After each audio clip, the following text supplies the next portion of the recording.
कभी आपने सोचा है कि सबसे खतरनाक कैद खाना कौन सा होता है?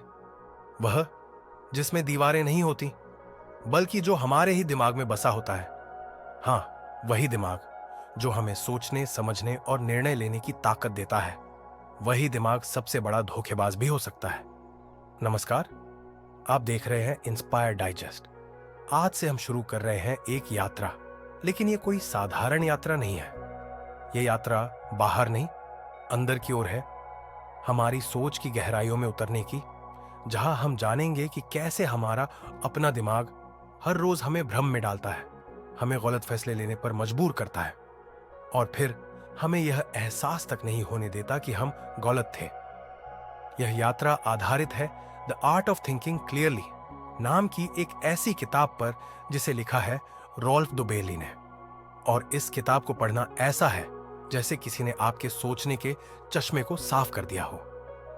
अचानक चीजें साफ दिखने लगती हैं और आप समझने लगते हैं कि अब तक आप जो सोचते थे वो सब कुछ सच नहीं था।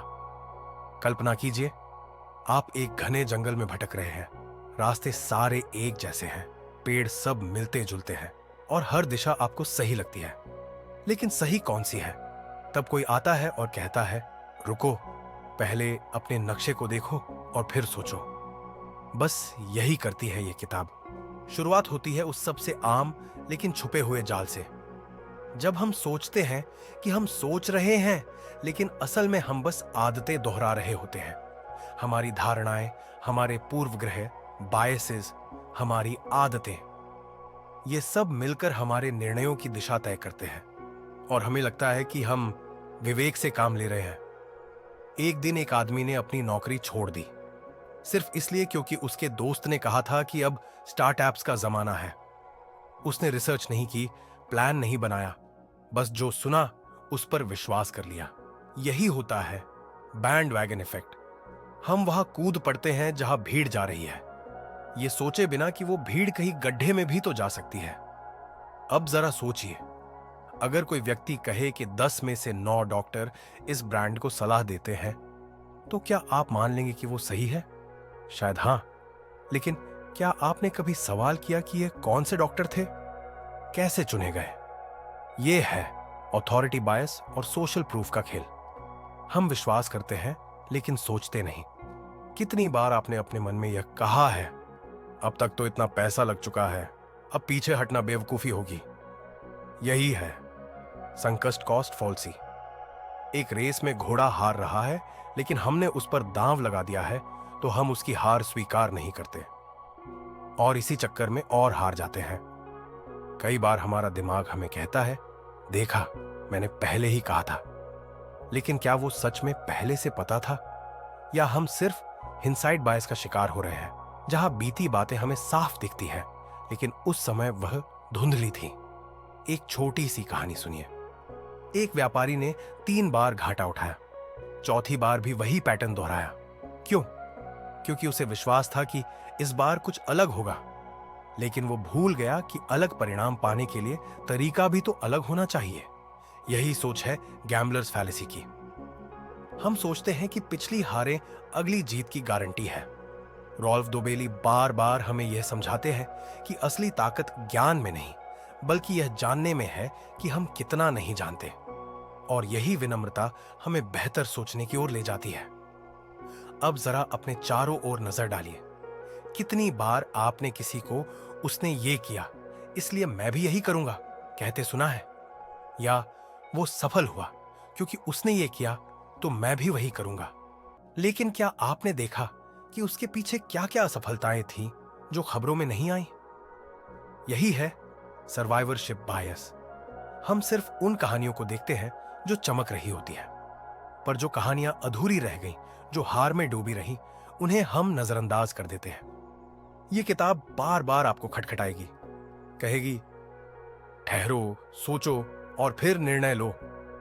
और यही सोचने की स्पष्टता हमें चाहिए आज की दुनिया में, जहां हर सेकंड में हजारों सूचनाएं हमारे सामने आती हैं और हम ये समझ ही नहीं पाते कि किस पर भरोसा करें और किसे छोड़ दें। क्या आपने कभी महसूस किया है कि कुछ फैसले सिर्फ इसलिए लिए जाते हैं क्योंकि हमें कुछ करना होता है, कुछ न करने से बचने के लिए? जैसे किसी भारी गलत निर्णय को सही ठहराने के लिए हम और ज्यादा उलझते चले जाते हैं।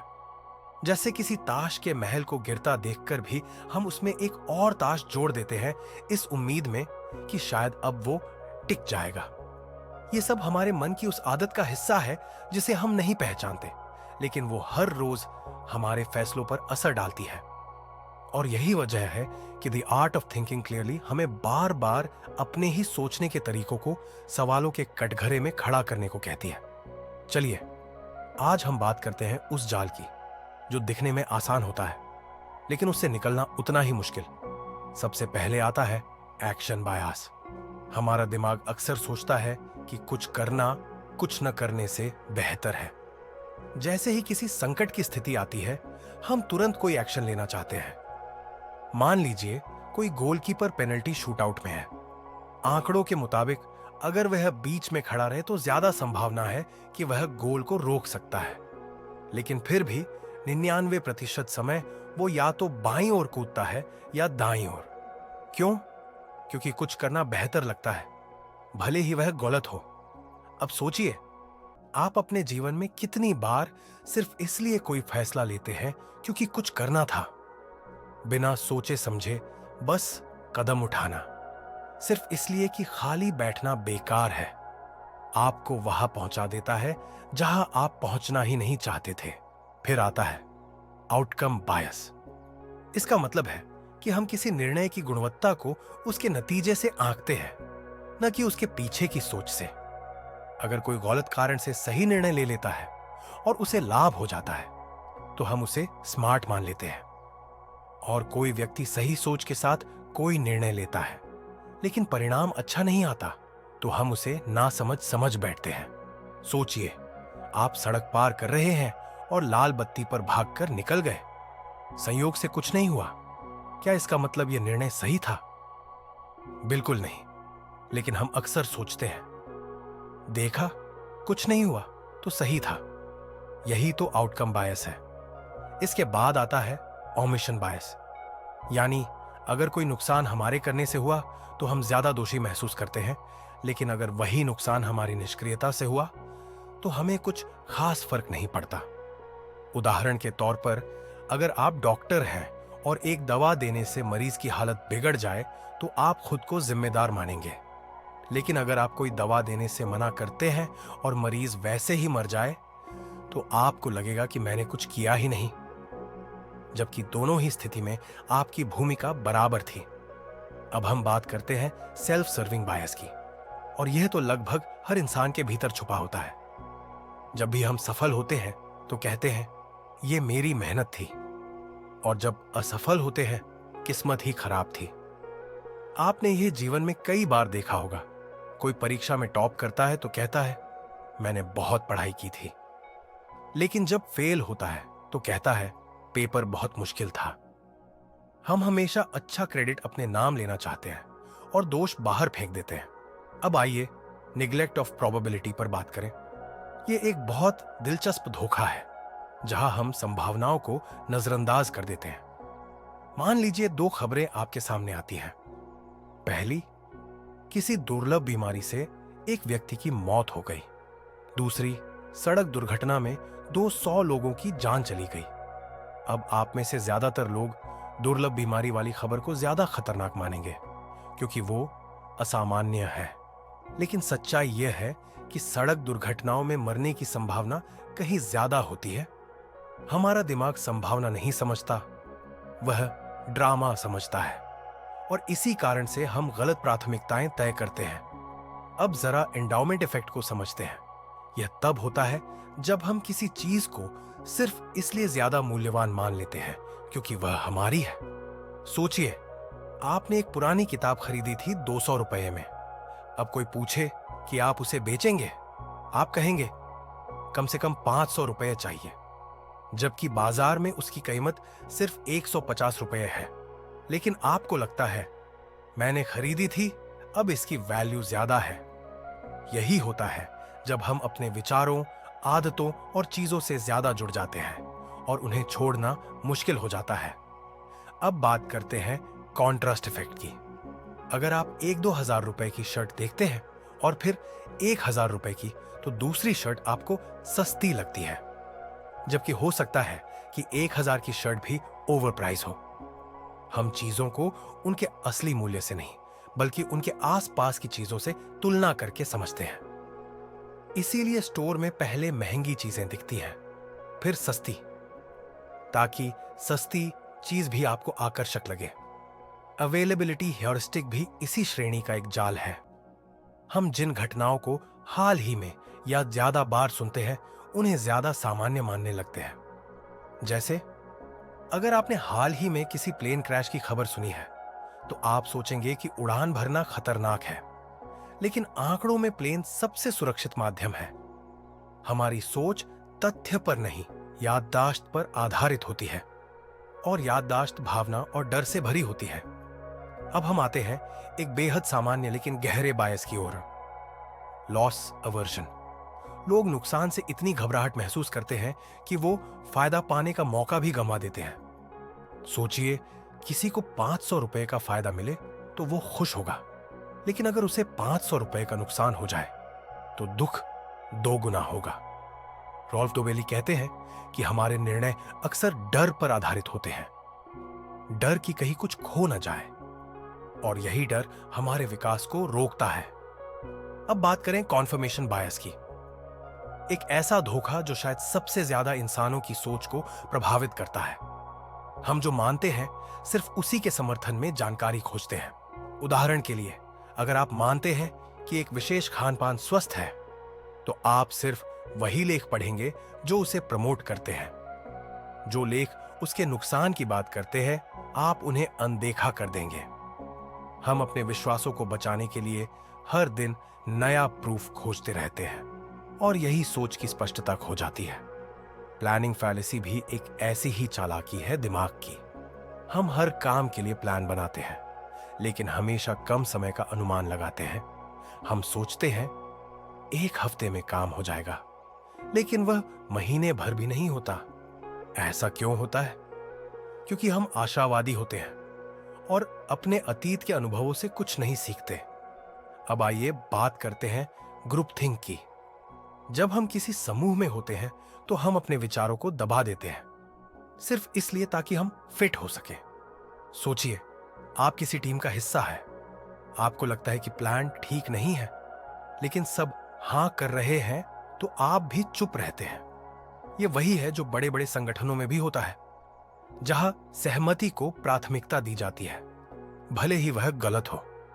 अब बारी है एक और चौंकाने वाले दोष की, स्टोरी बायस। हम इंसान कहानी पसंद करते हैं। हम तर्क नहीं, भावनाओं को ज्यादा समझते हैं। अगर कोई कहे, मैंने मेहनत की, असफल हुआ, लेकिन फिर उठकर खड़ा हुआ और जीत गया, तो हम उसे प्रेरणा मानते हैं। पर हकीकत यह है कि जीवन उतना साफ और सीधा नहीं होता, लेकिन कहानी में हम सब कुछ समझने लायक बना लेते हैं, जिससे कई बार हम सच्चाई से दूर चले जाते हैं।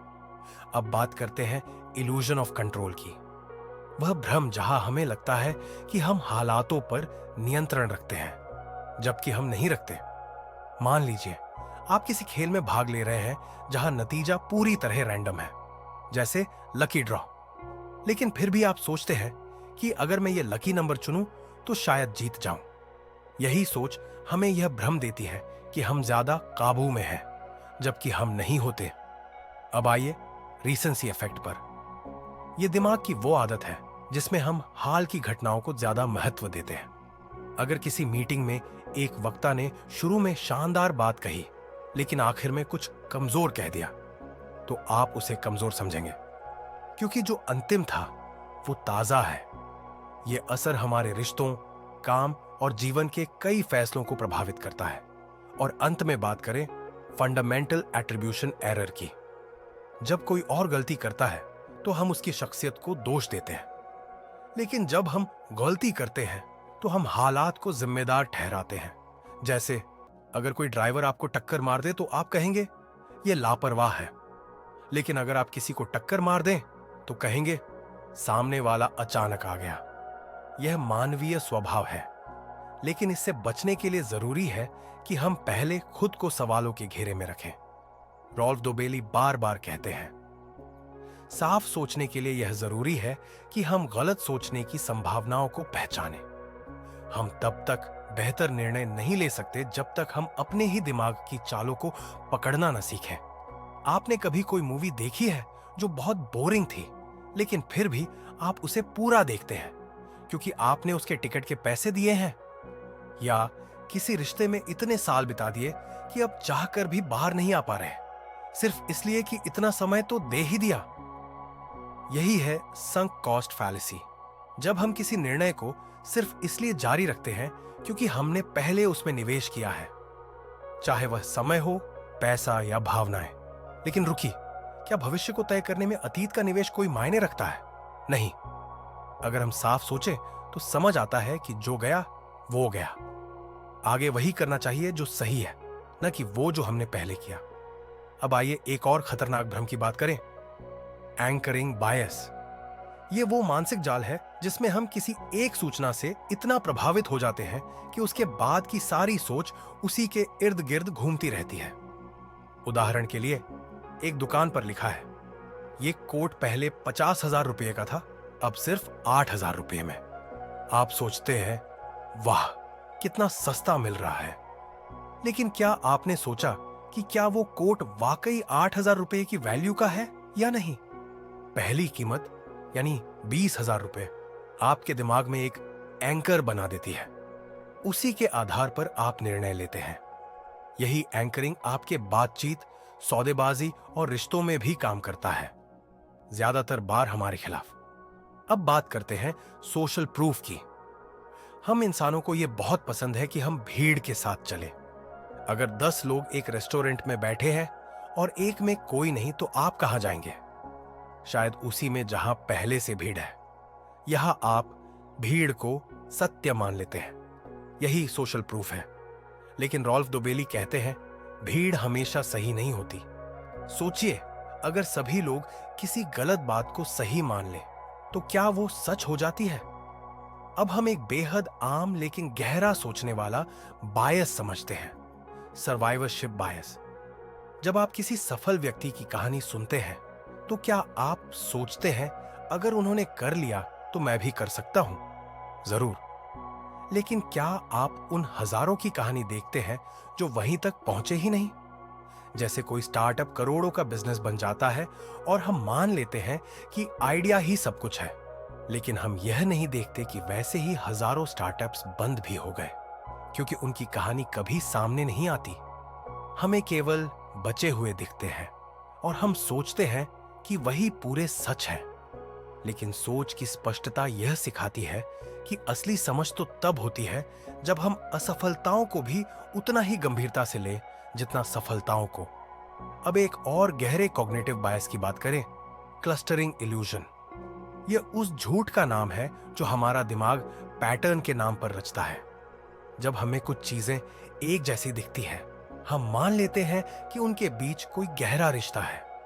उदाहरण के लिए, अगर लॉटरी में 2 बार एक ही नंबर आया हो तो लोग सोचते हैं कि अब वह नंबर नहीं आएगा।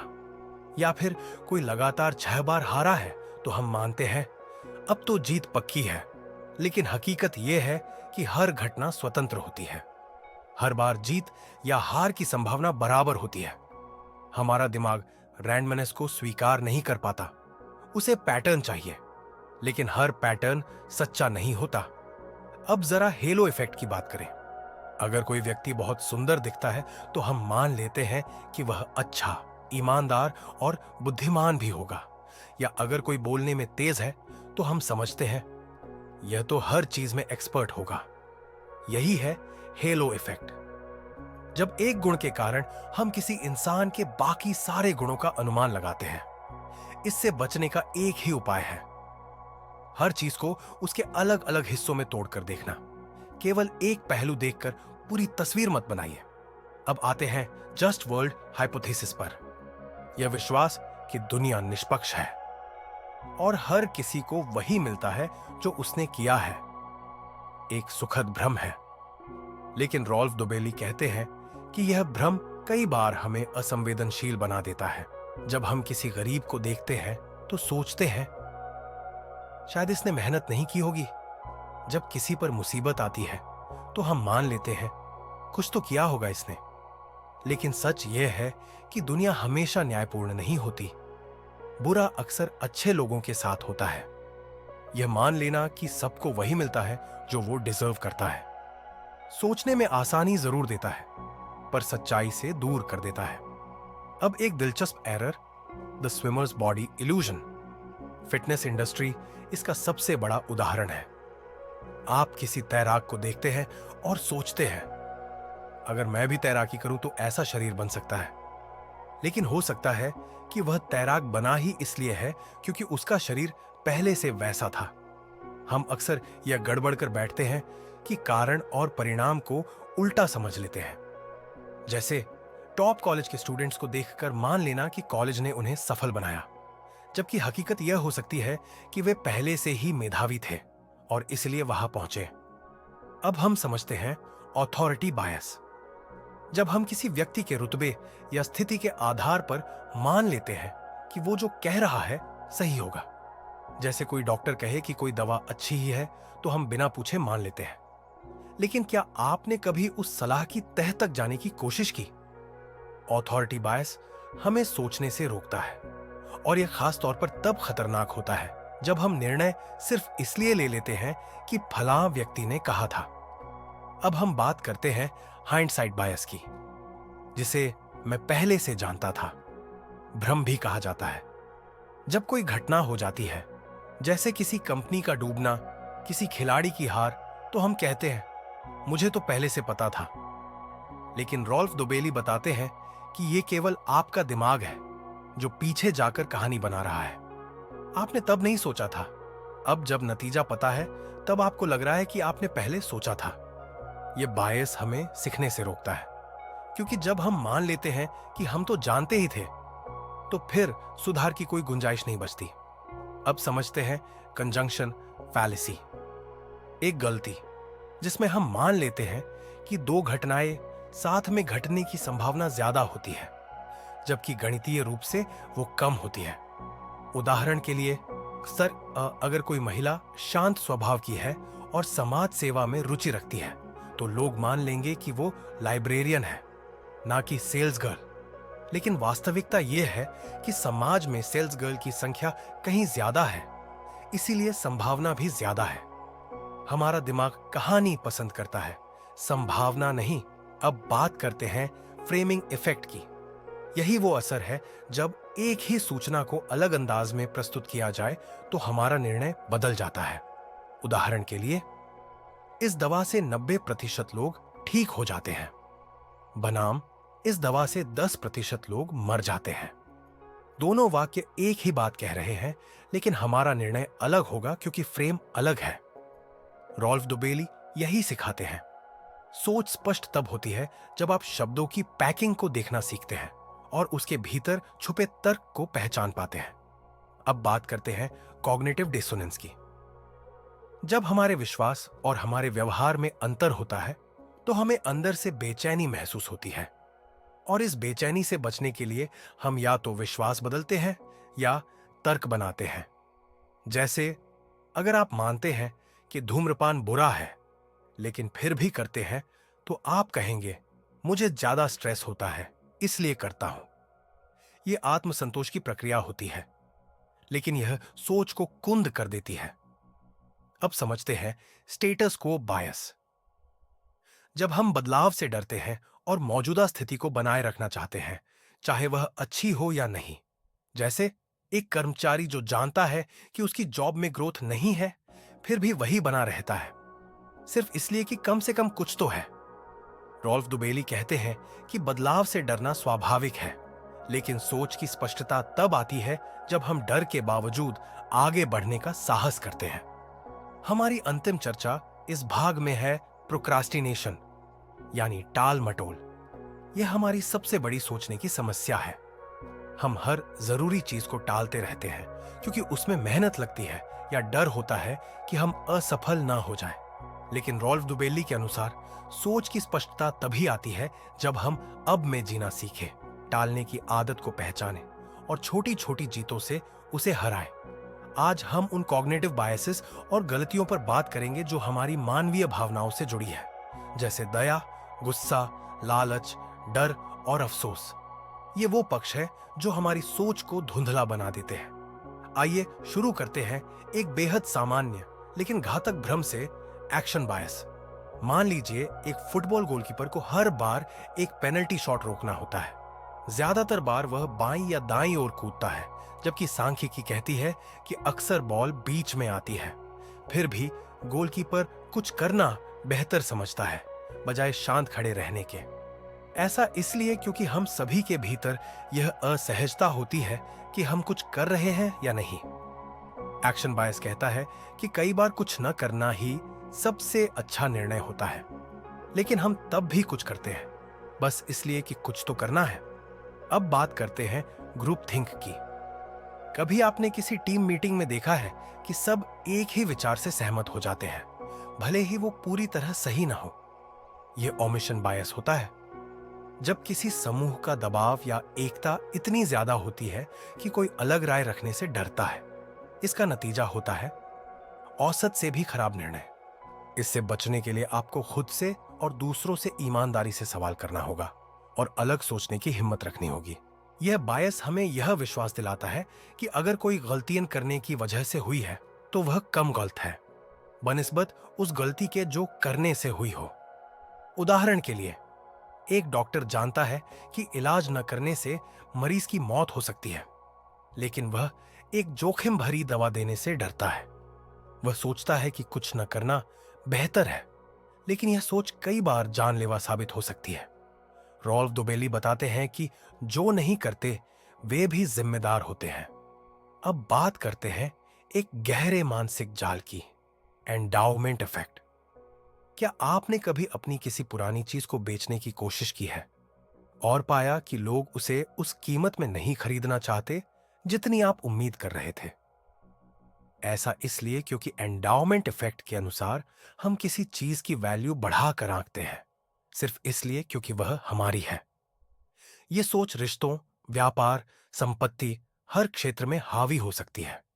इसका समाधान, तटस्थ होकर मूल्यांकन करना सीखिए। अब हम आते हैं रेसिप्रोसिटी बायस पर, जो कहता है कि जब कोई हमारे लिए कुछ करता है तो हम उस एहसान को चुकाने के लिए बाध्य महसूस करते हैं।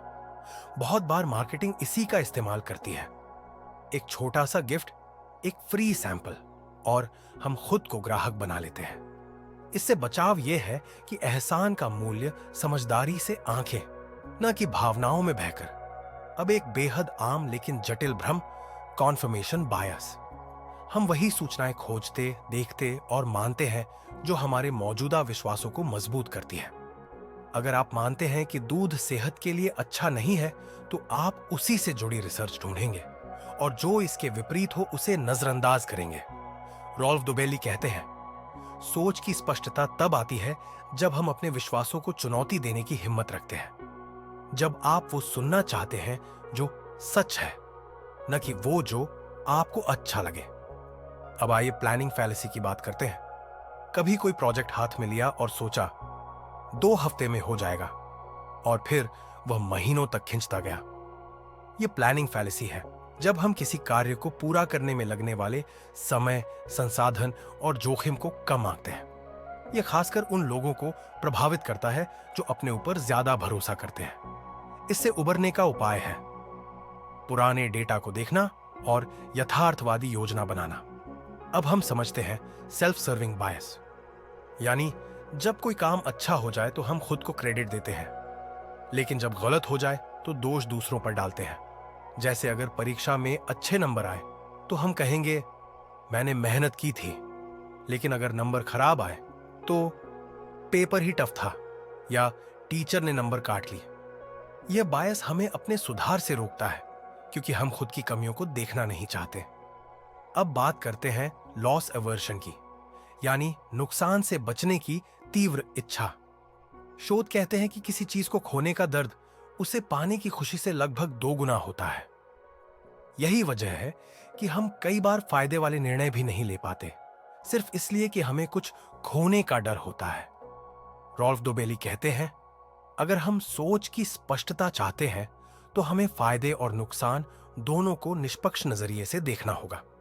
अब आइए बात करते हैं गैम्बलर्स फैलेसी की। अगर कोई सिक्का 5 बार हेड्स आया है तो अगली बार टेल्स आने की संभावना बढ़ जाती है। क्या ऐसा लगता है आपको? लेकिन यह सोच गलत है। हर बार की संभावना बराबर होती है, यानी 50-50। यह फैलेसी जुए, निवेश और कई निर्णयों में नुकसान की जड़ है। समझिए, अतीत की घटनाएं भविष्य के निष्पक्ष फैसलों को प्रभावित नहीं करती। अब आते हैं अपील टू अथॉरिटी की ओर। यह तब होता है जब हम किसी बात को सिर्फ इसलिए मान लेते हैं क्योंकि किसी विशेषज्ञ ने कहा है। लेकिन क्या हर विशेषज्ञ सही होता है? क्या उनके पास हमेशा सभी तथ्य होते हैं? नहीं। हमें हर राय को उसके तर्कों और तथ्यों के आधार पर परखना चाहिए, न कि बोलने वाले के ओहदे के आधार पर। अब हम बात करते हैं फॉल्स कंसेंसस इफेक्ट की। यह वो भ्रम है जिसमें हमें लगता है कि हमारी राय, पसंद या सोच ज्यादातर लोगों से मेल खाती है।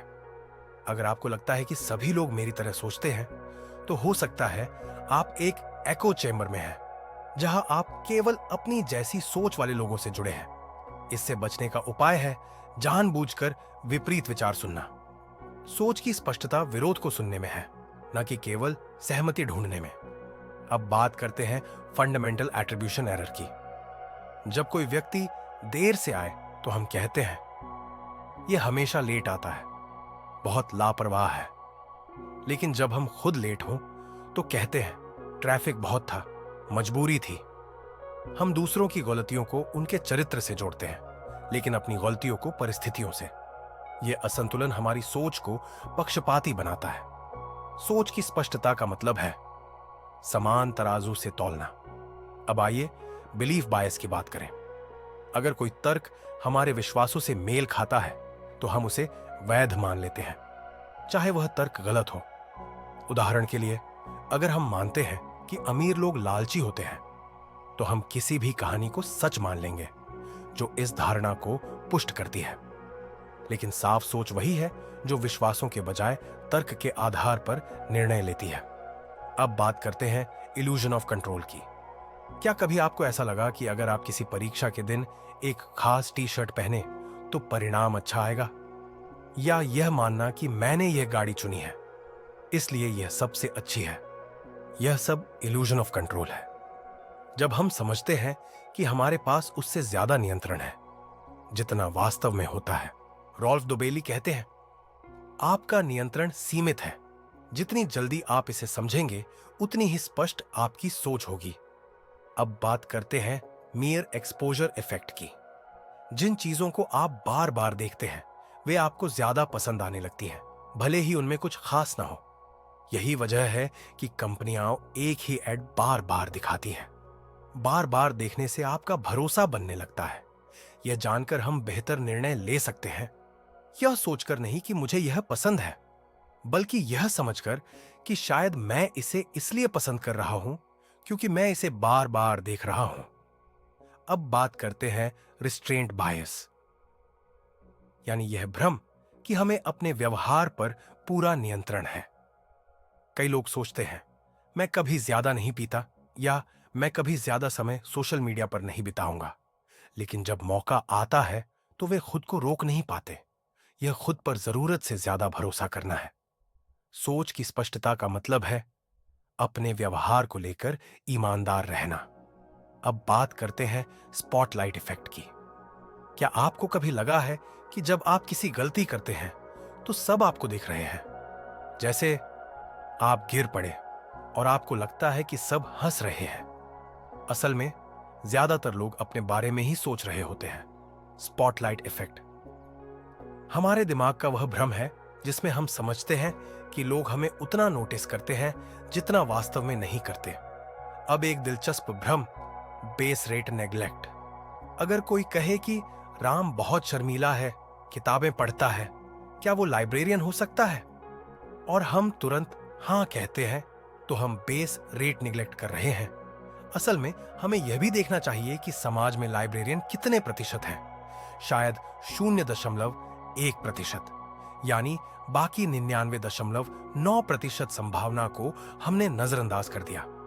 सोच की स्पष्टता डेटा और संदर्भ को संतुलित देखने में है, अब बात करते हैं अफेक्ट ह्यूरिस्टिक की। जब हम किसी चीज के बारे में अच्छा महसूस करते हैं तो मान लेते हैं कि वह कम जोखिम भरी है, और जब हम किसी चीज से डरते हैं तो समझते हैं कि वह बहुत खतरनाक है। लेकिन भावनाएं और तथ्य हमेशा मेल नहीं खाते। हमें अपनी भावनाओं को तर्क के साथ संतुलित करना सीखना होगा। एक और भ्रम है सोशल प्रूफ। जब हम देखते हैं कि बहुत से लोग किसी चीज को पसंद कर रहे हैं या कर रहे हैं, तो हम भी वही करने लगते हैं, यह सोचकर कि यह सही होगा। लेकिन बहुमत हमेशा सही नहीं होता। हमें अपने निर्णय स्वयं लेने चाहिए, न कि केवल दूसरों की नकल करके। ऑथोरिटी बायस भी एक महत्वपूर्ण भ्रम है। जब कोई व्यक्ति किसी पद या प्रतिष्ठा में होता है तो हम उसकी बातों को बिना सवाल किए मान लेते हैं। लेकिन हर विशेषज्ञ हमेशा सही नहीं होता। हमें तथ्यों और तर्कों के आधार पर निर्णय लेने चाहिए, न कि केवल किसी की प्रतिष्ठा के आधार पर। अवेलेबिलिटी ह्यूरिस्टिक एक और भ्रम है, जिसमें हम हाल ही की घटनाओं या सूचनाओं के आधार पर निर्णय लेते हैं। उदाहरण के लिए, अगर हमने हाल ही में किसी विमान दुर्घटना के बारे में सुना है, तो हम सोच सकते हैं कि हवाई यात्रा जोखिम भरी है, भले ही सांख्यिकीय रूप से यह सुरक्षित हो।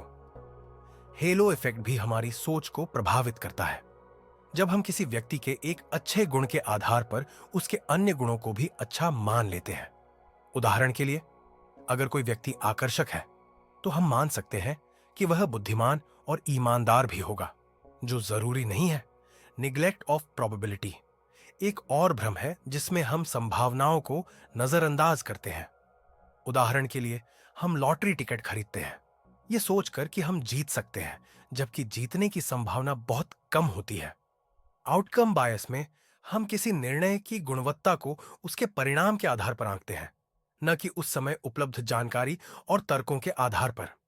उदाहरण के लिए, अगर कोई जोखिम भरा निवेश लाभदायक हो गया तो हम सोचते हैं कि निर्णय अच्छा था, भले ही वह भाग्य का परिणाम हो। जीरो रिस्क बायस में हम ऐसे विकल्प चुनते हैं जो किसी जोखिम को पूरी तरह समाप्त कर दें, भले ही वे कम लाभकारी हों। उदाहरण के लिए, हम एक ऐसे उपाय को चुन सकते हैं जो किसी जोखिम को 100% खत्म कर दे, जबकि दूसरा उपाय 95% जोखिम कम करता हो लेकिन अधिक लाभकारी हो। फ्रेमिंग इफेक्ट में हमारे निर्णय इस बात पर निर्भर करते हैं कि जानकारी कैसे प्रस्तुत की गई है। उदाहरण के लिए, अगर किसी दवा के बारे में कहा जाए कि यह 90% सफल है, तो हम इसे सकारात्मक रूप में देखते हैं। लेकिन अगर कहा जाए कि इसमें 10% विफलता है, तो हम इसे नकारात्मक रूप में देखते हैं, भले ही दोनों का अर्थ एक ही हो। एंकरिंग बायस में हम किसी प्रारंभिक जानकारी के आधार पर अपने निर्णयों को प्रभावित करते हैं। उदाहरण के लिए, अगर किसी वस्तु की कीमत पहले 1000 रुपये बताई जाए और फिर 500 रुपये में ऑफर की जाए, तो हम सोचते हैं कि यह सस्ता है, भले ही उसकी वास्तविक कीमत 400 रुपये हो। स्टेटस क्वो बायस में हम वर्तमान स्थिति को बनाए रखने की प्रवृत्ति रखते हैं, भले ही बदलाव अधिक लाभकारी हो। हम सोचते हैं जो है वही ठीक है और बदलाव से बचते हैं। जस्ट वर्ल्ड हाइपोथेसिस में हम मानते हैं कि दुनिया न्यायपूर्ण है और लोगों को वही मिलता है जो वे डिजर्व करते हैं। यह सोच हमें पीड़ितों को दोषी ठहराने की ओर ले जा सकती है, यह मानकर कि उन्होंने कुछ गलत किया होगा। सेल्फ सर्विंग बायस में हम अपनी सफलताओं का श्रेय खुद को देते हैं और असफलताओं का दोष दूसरों या परिस्थितियों पर डालते हैं। यह सोच हमें आत्मविश्लेषण और सुधार से रोकती है। प्लानिंग फैलेसी में हम किसी कार्य को पूरा करने में लगने वाले समय और संसाधनों का कम अनुमान लगाते हैं। हम सोचते हैं कि काम जल्दी और आसानी से हो जाएगा, लेकिन वास्तविकता में यह अधिक समय और प्रयास लेता है। सर्वाइवरशिप बायस में हम सफल लोगों की कहानियों पर ध्यान देते हैं और असफल लोगों की अनदेखी करते हैं। यह सोच हमें यह विश्वास दिलाती है कि सफलता आसान है, जबकि असफलताओं से सीखना भी महत्वपूर्ण है। इल्यूजन ऑफ कंट्रोल में हम यह मानते हैं कि हमारे पास किसी स्थिति पर अधिक नियंत्रण है, जबकि वास्तव में ऐसा नहीं होता। यह सोच हमें जोखिम भरे निर्णय लेने की ओर ले जा सकती है, रीसेंसी इफेक्ट में हम हाल की घटनाओं को अधिक महत्व देते हैं और पुरानी घटनाओं को नजरअंदाज करते हैं। ये सोच हमारे निर्णयों को प्रभावित कर सकती है, खासकर जब हम अगर आपको यह समरी पसंद आई हो तो कृपया लाइक, शेयर और सब्सक्राइब करें हमारे चैनल इंस्पायर डाइजेस्ट को। आपके क्लिक से हमें अगली प्रेरणादायक किताब लाने की ताकत मिलती है। धन्यवाद।